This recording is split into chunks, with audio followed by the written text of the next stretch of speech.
एक बड़ा सा और धमाकेदार सा हाय सबको। And I know that you all guys are doing well. तो प्यारे बच्चों, आज की क्लास ना बड़ी ही इंटरेस्टिंग सी और मस्त होने वाली है। क्यों पता है?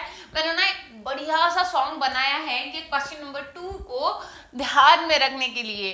ठीक है, तो क्वेश्चन नंबर 2 आखिर कहता क्या है कि frame 4 equations having the solution d is equal to 5।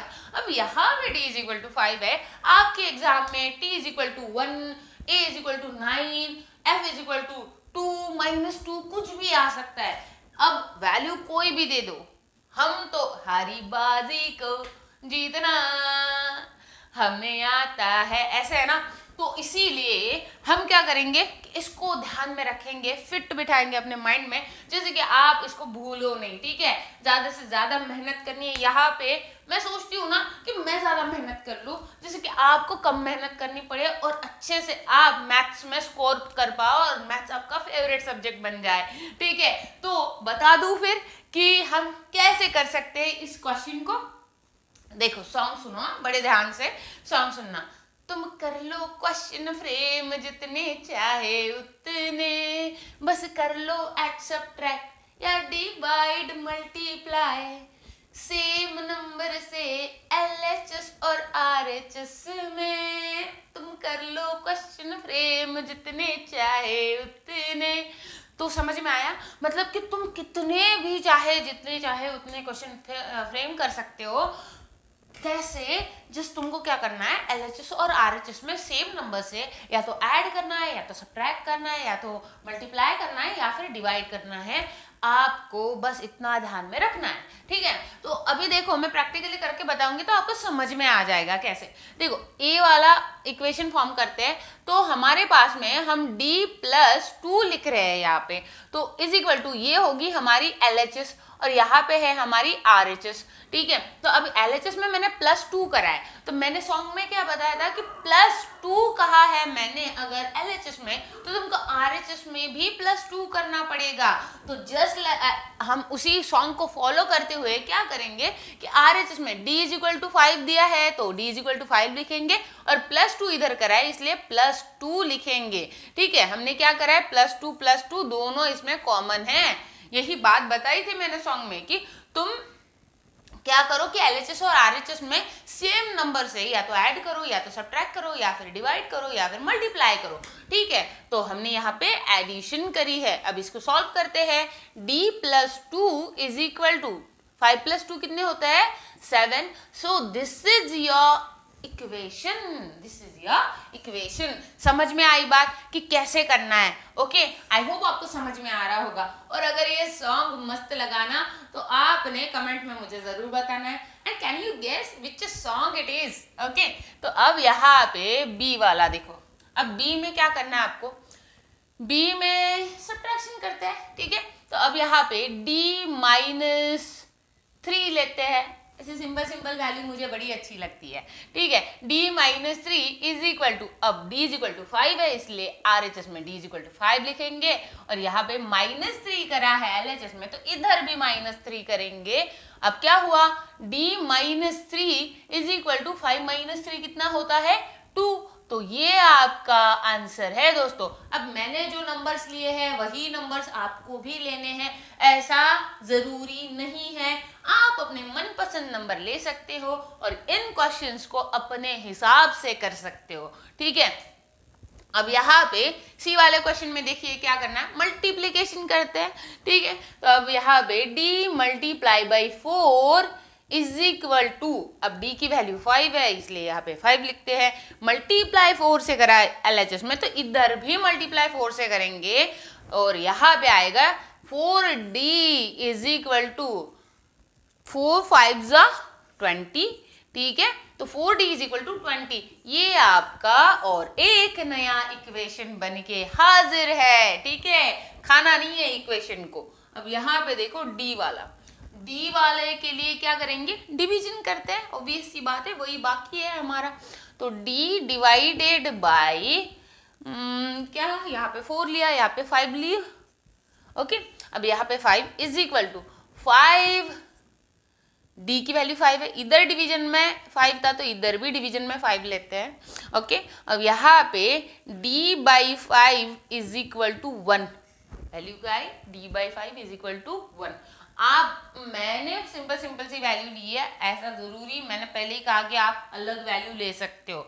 Okay, तो नहीं तो बोलोगे मैम ने तो 1 2 3 में सिंपल बताया था, अभी सर ने तो बड़े दे दिए, हम कैसे करें। नहीं, आपको जिस कॉन्सेप्ट ध्यान में रखना है, कॉन्सेप्ट को अगर ध्यान में रखोगे तो कितनी भी बड़ी वैल्यूज आ जा आप इजीली कर पाओगे उसको। ठीक है, तो समझ में आया सॉन्ग कि तुम कर लो क्वेश्चन, नहीं यार ऐसे नहीं है कि तुम कर लो क्वेश्चन फ्रेम जितने चाहे उतने, बस कर लो एक्सेट्रैक्ट या डिवाइड मल्टीप्लाई, बस सेम नंबर से LHS और RHS में। ठीक है, तो आई होप आपको समझ में आ गया हो। और चलो फिर अगर समझ में आ गया है तो कमेंट में लिखो और नेक्स्ट क्वेश्चन देखते हैं। Now let's see the next question. अब यहाँ पे नेक्स्ट क्वेश्चन क्या कहता है कि solve the following equations and verify your answer by substituting the value of the variable separately in LHS and RHS। कितना लंबा है ये। ठीक है, अब यहाँ पे कहता है कि बेसिकली इस क्वेश्चन को सॉल्व करो, x की जो भी वेरिएबल है उसकी वैल्यू फाइंड करो और वैल्यू फाइंड करने के बाद में उस वैल्यू को LHS में डालो, सेपरेटली RHS में डालो और उनको LHS is equal to RHS prove कर दो, ऐसा कहना है इसका। ठीक है, तो चलो फिर देर किस बात की है, स्टार्ट करते हैं। यहाँ पे 8x, अब वेरिएबल साथ में लाओ, 8x यहाँ पे प्लस 5 है, इधर आएगा तो माइनस 5x बन जाएगा, is equal to 21 plus 9। Okay, अब यहाँ पे 8x माइनस 5x बन जाएगा 3x, is equal to 21 plus 9 हो जाएगा 30। तो x इज इक्वल टू आ जाएगा 30/3 which is equal to 10। x कितना आया हमारे पास में, 10 आया है। तो अब यहाँ पे LHS इज इक्वल टू क्या है, हमारी LHS क्या है, ये है LHS। ठीक है, तो 8x LHS है which is equal to 8 multiply by 10 which is equal to 80।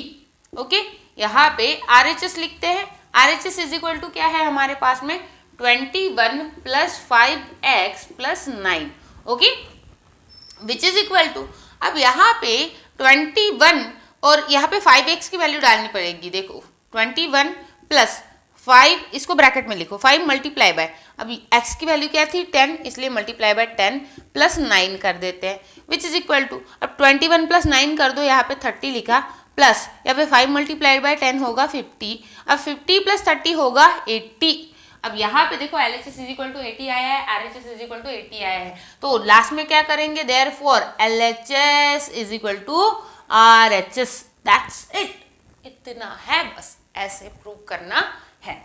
आपको समझ में आया, कितना प्यारा क्वेश्चन। और अगर ये आपको आ रहा है ना, अगर आ रहा है ना, बहुत बढ़िया बच्चों, बहुत आगे जाओगे और खुद को शाबाशी दो, क्योंकि ना अगर आप यहाँ तक के टिके हो और ये कर रहे हो मेरे साथ में, तो मतलब कि आप ना बहुत ही ज़्यादा मेहनत कर रहे हो और अच्छे बच्चे हो। ठीक है, तो अब यहाँ पे बी वाला क्वेश्चन देखते हैं कैसे करना है। तो बी वाले क्वेश्चन में देखिए क्रॉस मल्टीप्लिकेशन है, जब ऐसे अपॉन में आ जाए तो क्रॉस मल्टीप्लिकेशन कर दो।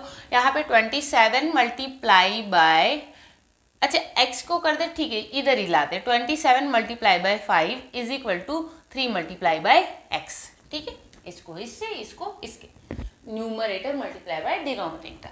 अब यहाँ पे 5 7 35, okay 35, 3 will come as a carry, now 10 plus 3 13। अब यहाँ पे 35 इज इक्वल टू 3x होता है। ठीक है, तो अब यहाँ पे x इज इक्वल टू कितना होगा 135/3। ठीक है, तो अब यहाँ पे 3 1 जा 3, 3 1 3, 3 7, 3 3 9, 3 4 12, ओके, एंड 3 5 15, 45, कितना आया हमारा आंसर 45। ठीक है, तो आपकी वैल्यू आई है x की 45। यहाँ पे LHS कितनी है अपनी, LHS इज इक्वल टू 27/45। ठीक है, और इधर RHS है हमारी,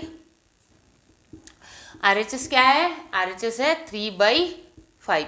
तो अब इसको ना 3 से डिवाइड करते, दोनों 3 से डिविजिबल है, या फिर 9 से भी डिविजिबल है ना, 9 से डिविजिबल है। 27/45 divided by 9 divided by 9 which is equal to, 9 3 जा एंड 9 5 जा, 3/5 आया है। इधर तो 3/5 ऑलरेडी है, कुछ करने का काम ही नहीं है। ओके, देयरफॉर LHS, देखो LHS is equal to RHS। ठीक है, प्रूव हो गया भाई, बस इतना सिंपल था। ठीक है, अगर समझ में आया तो फिर कर दो। See the next one. अब यहाँ पे क्वेश्चन नंबर सी में देखिए 8x - 14 is equal to -2x + 6। ठीक है, अब यहाँ पे वेरिएबल एक साइड में लाएंगे और कांस्टेंट एक साइड में लेके जाएंगे। तो वेरिएबल की टर्म क्या है 8x और इधर -2x है, इधर आएगा तो +2x बन जाएगा इज इक्वल टू, अब ये -14 इधर जाएगा तो निगेटिव बन जाएगा, तो क्या हो जाएगा यहाँ पे 6। अब यहाँ पे निगेटिव था तो यहाँ पे पॉजिटिव, सॉरी -14 है तो इधर जाएगा तो पॉजिटिव बन जाएगा। ठीक है, अब यहाँ पे 8x + 2x कितना हो जाएगा 10x बन जाएगा विच इज इक्वल टू, अब 6 + 14 कितना बन जाएगा बोलो तो 20 बन जाएगा। x इज इक्वल टू क्या है 20/10 that is 2। Okay, x is equal to कितना आया हमारे पास में 2। हमारी LHS क्या है, LHS क्या है 8x - 14 which is equal to sorry, अब 8 × 2 - 14, तो यहाँ पे 8 × 2 16 होता है, -14 करेंगे तो 16 - 14 हुआ 2। तो हमारे पास में वैल्यू का क्या आई है LHS की 2 आई है।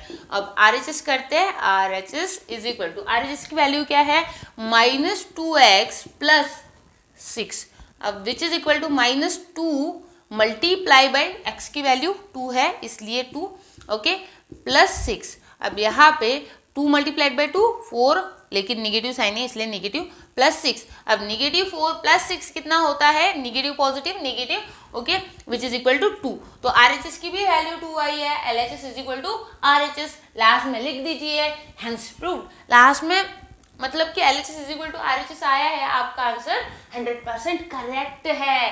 ठीक है, तो अब यहाँ पे डी वाला देखिए। अब डी वाले में क्या है वेरिएबल सेम प्रोसेस सेम, मतलब कि कुछ दिमाग ही नहीं लगाना है, एक बार ही समझ गए तो 2D। अब ये कांस्टेंट वाली टर्म इधर और वेरिएबल वाली टर्म इधर, तो +D था तो -D बन जाएगा, इधर आ गया इज इक्वल टू 3/4, ये प्लस था तो इधर आएगा तो माइनस बन जाएगा -1/4। समझ में आई बात? ठीक है, तो अब यहाँ पे 2D - D, D बच जाएगा और 3 देखो डिनोमिनेटर सेम है तो कुछ करने का काम नहीं है, न्यूमरेटर के सब्ट्रैक्शन कर दीजिए, 3 - 1 2 होगा और यहाँ पे 2/4 आ जाएगा। तो यहाँ पे 2 1 जा 2 और 2 2 जा 4, तो D इज इक्वल टू आया 1/2। D इज इक्वल टू कितना आया 1/2। अब LHS इज इक्वल टू कितना है 2D + 1/4। अब D की वैल्यू पुट करिए यहाँ पे is equal to 2 × 1/2, okay, plus 1/4। समझ में आई बात? ठीक है, अब ये ऊपर से ही मल्टीप्लाई करता है, नीचे से मल्टीप्लाई नहीं करता, मल्टीप्लिकेशन की रिलेशन है तो अब ये बन जाएगा 2 2 कैंसिल हो जाएगा, 1 + 1/4 बन जाएगा। ठीक है, अब देखो यहाँ पे कि 4 1 जा 4 और +1 इज इक्वल टू 5/4।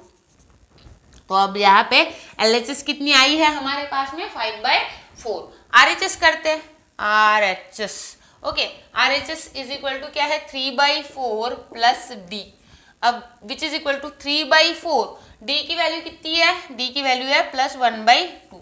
अब 1/2 है तो डिनोमिनेटर सेम करना है हमें, which is equal to 3/4 + 1/2 multiply by 2 क्यों करा, क्योंकि इस 2 को 4 बनाना है इसलिए। तो अब यहाँ पे 3/4 + 2/4 विच इज इक्वल टू 5/4। अब यहाँ पे भी LHS में 5/4 वैल्यू आई है और RHS की भी वैल्यू क्या आई है 5/4 आई है, तो hence LHS is equal to RHS। तो यही तो करना था हमको। आई होप आपको समझ में आ रहा होगा।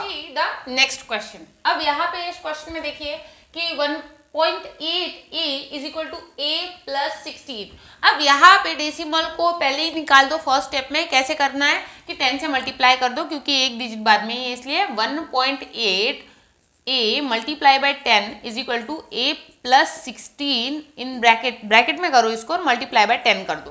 ठीक है, अब यहाँ पे इसका हट जाएगा डेसिमल, तो ये बन जाएगा 18a which is equal to 10 से दोनों को मल्टीप्लाई कर दो, 10a प्लस 160। ठीक है, अब यहाँ पे 18, अब a वाली टर्म एक साइड में लाओ, 18a माइनस, अब ये प्लस था इधर आएगा तो minus, 10a is equal to 160। ठीक है, अब यहाँ पे 18 माइनस 10 कितना हो जाएगा 8, a इज इक्वल टू 160। तो a इज इक्वल टू कितना हुआ 160 upon 8 which is equal to 8 one जा 8, 8 टू जा 16।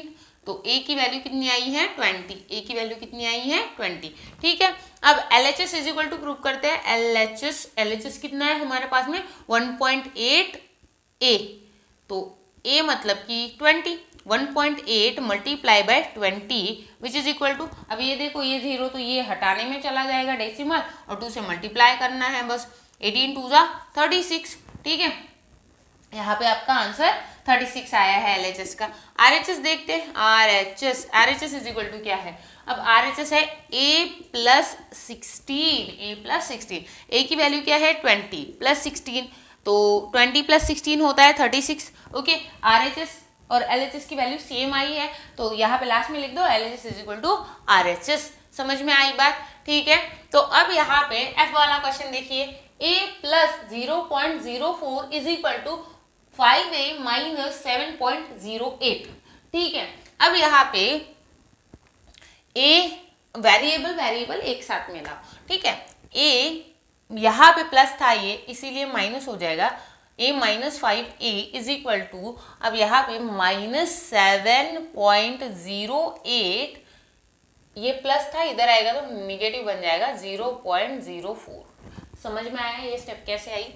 अब यहाँ पे a माइनस 5a होगा तो बड़े नंबर की साइन रहेगी, इसका कोएफिशिएंट कुछ नहीं मतलब 1 है, कि यहाँ पे क्या हो जाएगा सब्ट्रैक्शन होगी तो यहाँ पे -4a आंसर होगा हमारा इज इक्वल टू, अब ये दो निगेटिव साइन हो, जब दो निगेटिव साइन हो तब क्या कर जाते हैं नंबर ऐड करते हैं, और दोनों नंबर निगेटिव इसलिए आंसर भी निगेटिव में आएगा। तो अब यहाँ पे क्या होगा 8 प्लस 4 कितना हो जाएगा 12, 2 will come here, 1 will come as a carry, यहाँ पे 1 लिख देते हैं, पॉइंट देते हैं, 7 लिख देते हैं। ओके, और ये नेगेटिव वैल्यू है, तो अब यहाँ पे नेगेटिव दोनों साइड में इसलिए वो उसको कैंसिल कर दो, और यहाँ पे a इज इक्वल टू बन जाएगा 7.12 अपॉन 4। ठीक है, अब यहाँ पे ये डेसिमल के साथ में डिवीजन मत करो, मेरा कहना है तुम ना इसको 100 से मल्टीप्लाई कर दो, क्योंकि यहाँ पे ये डेसिमल हटा दो। ठीक है, अब यहाँ पे a इज इक्वल टू क्या बन जाएगा 7.12 मल्टीप्लाई बाय 100, और यहाँ पे 4 मल्टीप्लाई बाय 100।